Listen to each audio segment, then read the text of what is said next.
Philip survived exile, but exile did not keep his family together. One by one, the people who should have protected him disappeared into their own crises. His father withdrew. His sisters built new lives. And his mother's absence left behind a silence Philip would never fully forgive. The destruction of Philip's family did not arrive in one clean, understandable blow. It happened slowly. One separation followed another, each loss weakening the fragile structure around him until the word home no longer referred to a place or even a group of people. It became an idea he could remember but could no longer reach. There was no single moment when Philip understood that his childhood had ended. There were only doors closing, voices fading, and relatives deciding where he would be sent next. At the center of that loss stood his mother. In his earliest years, she had been the emotional anchor of his world, the person whose presence made instability feel survivable. Then, she was taken away from the family. Adults may have offered explanations, but explanations built from illness, shame, and institutional authority would have meant little to a frightened boy. Philip may have understood only one brutal fact: his mother had disappeared, and he had been powerless to bring her back. That silence mattered. No one gave him the language to understand mental suffering or forced separation. No one taught him where grief should go when it could not be spoken. Confusion hardened into anger. Anger became control. And control slowly became the armor he carried into adulthood. His father's withdrawal deepened the wound. While Philip was moved between schools and relatives, his father appeared to build a separate life, creating the impression that responsibility could be abandoned when it became inconvenient. His sisters, too, left for marriages and foreign households. Their departures may have brought them security, but for Philip, each one narrowed the circle around him. He learned quickly that a boy dependent on aristocratic relatives could not behave like a wounded child. He had to be adaptable.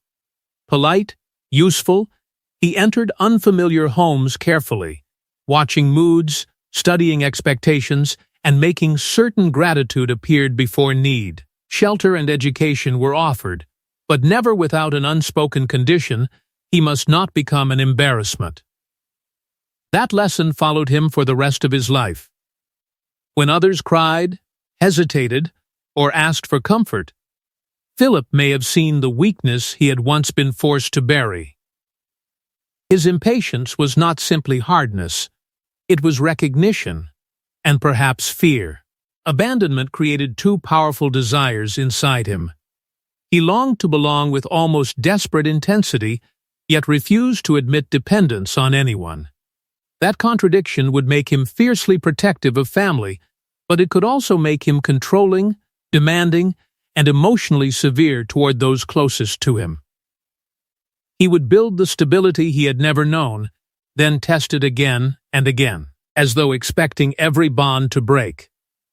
With no stable home left to shape him, Philip was sent toward institutions that promised order, and inside their cold rules, hardship would no longer be something he merely endured, but something he was taught to respect. Philip arrived at school carrying losses no uniform could conceal. Yet sympathy was not what awaited him.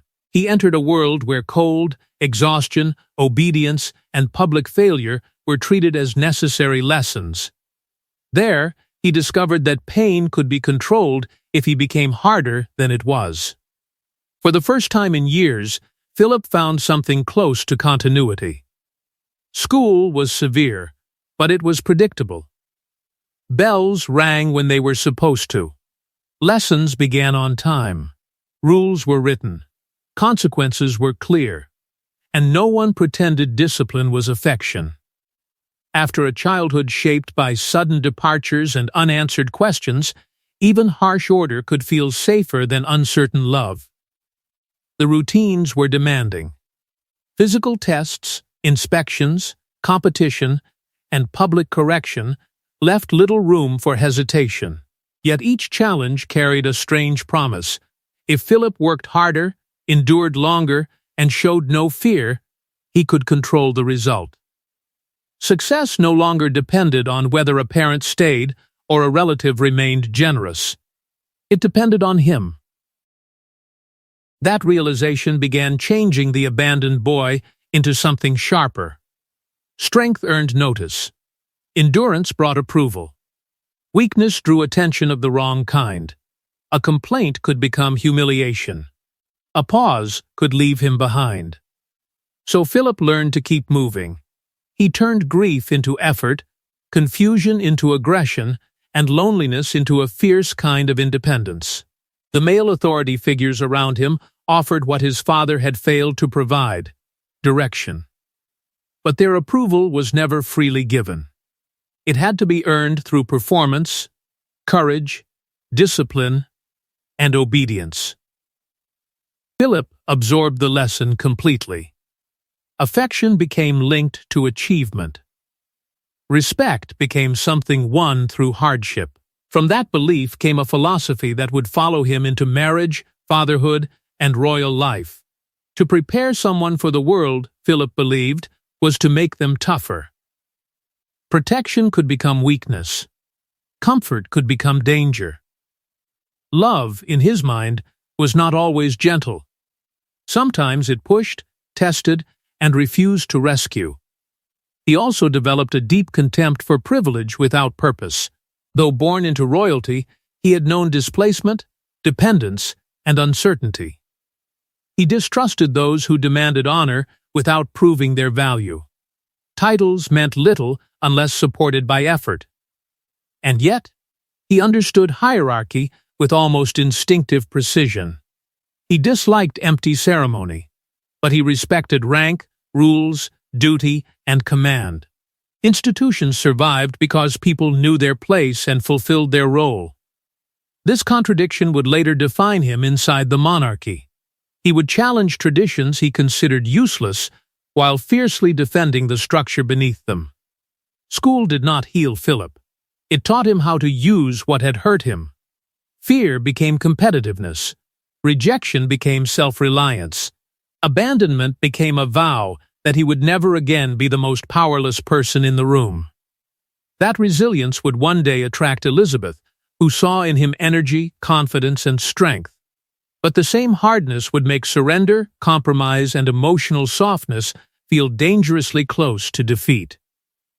Discipline had given Philip control over his pain, but the next chapter would force him to confront death, war, and family disgrace, turning his private hardness into something far more dangerous. Just as Philip began building a life through discipline, tragedy returned with greater force. Death struck his family. Europe moved toward war. Old loyalties became politically dangerous, and the young prince discovered that survival sometimes required cutting emotional ties before those ties could destroy him. The loss did not feel like a new wound. It felt like proof. Every time Philip began to trust that life might finally become stable, something was taken from him again. The death of a beloved family member confirmed the fear already buried inside him. Happiness was temporary. Attachment was dangerous, and love could disappear without warning. But grief did not stop the world around him. There was little space for collapse, and almost no permission to remain broken. Duties continued. Expectations remained. Philip had already been trained to function while hurting, so he did what he knew best. He controlled his face, buried his questions, and returned to the demands placed before him long before the loss had truly settled. Then, Europe began moving toward war, and Philip's family connections became more than personal complications. They became political risks. Relatives were tied to different countries, royal houses, ideologies, and institutions, now falling on opposite sides of a widening divide. Blood that had once represented prestige could suddenly invite suspicion. Philip was forced to understand a brutal distinction. Loyalty to family was not always compatible with loyalty to duty. The people connected to him by birth could threaten the future he was trying to create. Whatever affection remained had to be separated from public judgment. Whatever could not be defended openly had to be contained privately. This atmosphere sharpened his ability to divide himself into compartments. Family belonged in one place, nationality in another. Memory, ambition, grief, and responsibility were each locked behind separate doors. It was not healing. It was control. Military service offered him an escape from inherited confusion and a chance to prove himself through action. Rank had rules. Courage could be measured. Technical skill, obedience, and clear judgment earned respect in ways birth alone never could. Philip no longer had to explain where he belonged. He could demonstrate his value under pressure. And pressure suited him. In wartime, fear had to be suppressed. Decisions had to be made quickly. Hesitation could cost lives. Philip learned that calm authority and decisive action were not merely admired, they were necessary. Yet the qualities that made him reliable during conflict carried a hidden danger. A response shaped for crisis could become cruelty when applied to ordinary emotional needs. His impatience with uncertainty deepened. Delay looked like weakness. Sentiment threatened clear judgment. He began respecting those who acted, even when action caused pain. Ruthlessness became less a sign of brutality than a method of survival. Philip could sever attachments, silence grief, and move forward, because he believed looking back allowed tragedy to regain control. But this philosophy would soon face a challenge war had never prepared him for. He was approaching a relationship in which courage would not be measured by command, but by sacrifice. Philip had survived exile, separation, tragedy, and war. But his greatest struggle would begin when he entered the orbit of a young princess and realized that loving her might require surrendering the identity he had fought to build. To Elizabeth, Philip appeared fearless, independent, and unlike the polished men surrounding the throne. But beneath his confidence was a man terrified of becoming dependent again. Their love promised him a permanent family, yet accepting it would demand sacrifices that reopened every wound he had tried to bury. Their connection carried such force because each possessed something the other had been denied. Elizabeth represented continuity. She came from a world of fixed rooms, inherited duty, and family ties that appeared unbreakable. Philip represented movement, freedom, and the courage to resist a life already planned by others. She offered him the possibility of home. He offered her the feeling that life might still belong partly to her. For Philip, being chosen by Elizabeth meant more than romance. After years of being passed between relatives, schools, and foreign households, someone had finally chosen him without appearing ready to send him away. And this was not just anyone. The future sovereign had looked beyond his uncertainty, his lack of wealth, and the complications surrounding his family. She had decided that he belonged beside her. But the palace did not share her certainty. To courtiers, Philip carried too many risks. His relatives were politically complicated. His background was foreign. His fortune was limited. His personality was direct, forceful, and difficult to manage. Those protecting the monarchy wanted a husband who would fit quietly into the system. Philip did not look like a man willing to disappear. The resistance reopened his oldest fear. Once again, powerful adults were discussing whether he was suitable, useful, or dangerous. Once again, his future depended on people deciding whether he deserved a place inside their family. To enter the British royal system, parts of his identity had to be reshaped. Names, titles, loyalties, religious ties, and public associations were adjusted or surrendered. Each change could be defended as necessary, but beneath the official language lay a private humiliation. Philip had survived by becoming independent, yet marriage required him to tie his destiny to a woman whose rank would eventually rise far above his own. He accepted the bargain, but not passively. He gained stability, purpose, and the family he had spent years searching for. In return, he expected more than ceremony. He intended to matter. He would support Elizabeth's duty, but he wanted authority in their home and recognition for what he had given up. That private expectation became the fault line beneath the marriage. The crown was prepared to accept Philip as a husband, but not necessarily as a power. Every restriction would remind him that he had entered the institution without gaining control over it. Every polite refusal would echo the old message that his place remained conditional. On their wedding day, Philip may have believed permanence had finally defeated abandonment. Yet permanence inside the monarchy carried its own danger. A man could be welcomed, honored, and publicly praised while still being denied the influence he believed he had earned. Marriage gave Philip the family he had always wanted, yet when Elizabeth became queen, the palace exposed the cruel limit of his new position, and his fight against humiliation began behind closed doors. When Elizabeth inherited the crown, Philip expected duty to change their lives. He did not expect it to erase his authority. Inside the palace, decisions about their home, their children, and even their family name became battles, and Philip was no longer willing to surrender quietly. The transformation was immediate. What had once been a young marriage built on private loyalty was now surrounded by officials, ministers, traditions, and rules older than either of them. Elizabeth was no longer simply his wife. She was the sovereign. Every room they entered carried the same message. The crown stood above everyone, including the man beside it. For Philip, that reality cut deeper than ceremony. Walking behind Elizabeth in public was required by rank, but emotionally it may have felt like something much older.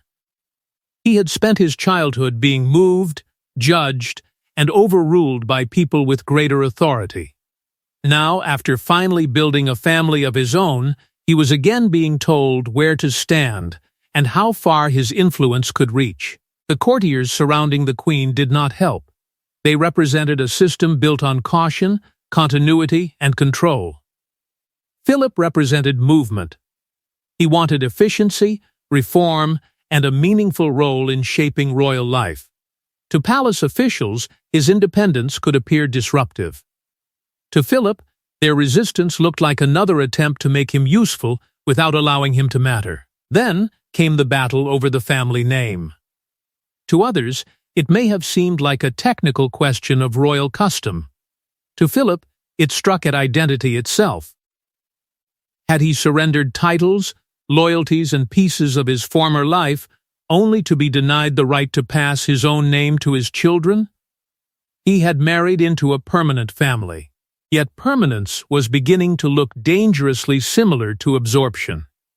The decision belonged to ministers, senior royals, and ultimately the crown. Philip could advise, he could argue, he could protest behind closed doors, but the final authority rested with Elizabeth, and Elizabeth could not always defend him without appearing to place her husband above duty. That tension entered the marriage like a quiet fracture. Philip refused to become decorative. If formal power was denied to him, he would create influence elsewhere. He tightened household discipline, pushed institutional reform, applied private pressure, and took control of every area the palace allowed him to manage. His oldest survival methods returned. Hurt became sarcasm. Exclusion became aggression. Resistance became a challenge that had to be defeated. When he believed his usefulness or the family's dignity was under threat, he could become cutting, relentless, and unwilling to soften his demands simply to protect another person's feelings. But the palace remained larger than him. He could modernize parts of it, challenge its habits, and force it to adapt. Yet he could never rule beside the queen as an equal, and so his struggle for authority began moving toward the one place where he believed his judgment could still shape the future: his children. Denied the power to rule beside the queen, Philip redirected his determination toward the next generation, but the methods that had saved him as a child would leave wounds his children could not hide. Philip wanted his children to survive a world he believed would punish weakness without mercy. But he did not know how to prepare them gently. The lessons that had strengthened him became demands they could not escape, turning fatherly protection into pressure, fear, and lasting emotional distance. His approach to fatherhood grew directly from the ruins of his own childhood. Philip believed resilience had to be built early, before comfort created dependence and privilege produced weakness. In an ordinary family, fragility might remain private. Inside the monarchy, he believed it could become a national danger. A future king could not hesitate when the country demanded certainty. A royal child could not expect the world to protect him simply because the palace walls had done so. That was why Philip distrusted excessive shelter. No one had protected him from separation, grief, institutional discipline, or war. He had survived by adapting, enduring, and refusing to collapse. To him, controlled hardship was not punishment. It was preparation. But his eldest son was not shaped in Philip's image. Philip admired speed, directness, physical courage, competition, and emotional control. The young heir was more cautious, more sensitive, more inward-looking. He needed reassurance where Philip expected action. He reflected where his father demanded decision. What might have been understood as a difference in temperament became something far more dangerous between them. Philip may have seen his son's vulnerability not simply as personality, but as a threat to the crown's future. Worse, it challenged everything he believed about strength. If sensitivity could survive without being crushed, then perhaps his own suffering had not been necessary. That possibility was too painful to examine. So he pushed harder. The decision to send the heir into demanding educational surroundings followed Philip's deepest conviction. Discomfort would build character. Yet the lesson carried a tragic blindness. Philip treated his own survival as proof that hardship worked. He rarely considered that he may have survived despite certain experiences, not because of them. Sarcasm became correction. Impatience became instruction. Criticism was delivered before weakness could attract danger from someone less loyal. Philip may have believed he was protecting his children from a crueler world. But they could hear a different message, that their natural personalities disappointed him. His loyalty was real, though often hidden inside action. He organized, intervened, defended, and solved practical problems. When danger appeared, he moved. When something broke, he tried to repair it. Yet emotional comfort demanded a language he had never learned. That difference created a painful divide. The public saw a vigorous patriarch whose discipline strengthened the royal family. Behind closed doors, those same standards could produce fear, resentment, and a lifelong hunger for approval. Philip did not think of himself as cruel. He believed he was willing to speak truths others avoided. But in trying to protect the monarchy from weakness, he passed his own unhealed fear into the next generation. By the time Philip became the monarchy's feared patriarch, his methods had shaped an entire royal generation, but beneath the discipline remained the abandoned child he had spent a lifetime refusing to acknowledge. For decades, Philip stood as the monarchy's enforcer, sharp-tongued, disciplined, restless, and almost impossible to intimidate. Yet his ruthlessness was not the absence of emotion. It was emotion buried so deeply that control became his only language and surrender became the one thing he feared most. By the time the world knew Prince Philip as the hard man beside the throne, the pattern had already been built across a lifetime. His bluntness was not separate from his impatience. His competitiveness was not separate from his need for control. His emotional severity was not simply temperament. Each quality belonged to the same survival system created slowly by exile, separation, shame, duty, and repeated loss. His earliest world had taught him that stability could disappear without warning. Home vanished. His family scattered. His mother was removed. His father withdrew. Death arrived whenever security seemed close enough to trust. Philip learned not merely to expect loss, but to prepare for it before it came. That fear helps explain his obsession with usefulness. He could not tolerate becoming ornamental because, in his experience, people without a purpose could be ignored, displaced, or replaced. He needed responsibilities. He needed problems to solve. He needed to prove, again and again, that the system could not function as effectively without him. This made aging especially cruel. The man who had survived through action was eventually forced toward stillness. Retirement reduced his influence. Physical decline introduced dependence. The public role that had protected him from feeling unnecessary began to shrink, leaving him closer to the emotions he had spent decades escaping. His marriage contained the same contradiction. Elizabeth gave him the permanence he had always wanted. But her position also placed limits around his authority. He loved the woman who had chosen him, yet he lived beneath the rank she carried. His loyalty was therefore both personal and deeply necessary. Protecting the queen, the family, and the crown meant protecting the first stable world that had fully accepted him. But others paid for that protection. The monarchy benefited from his energy. Elizabeth benefited from his strength.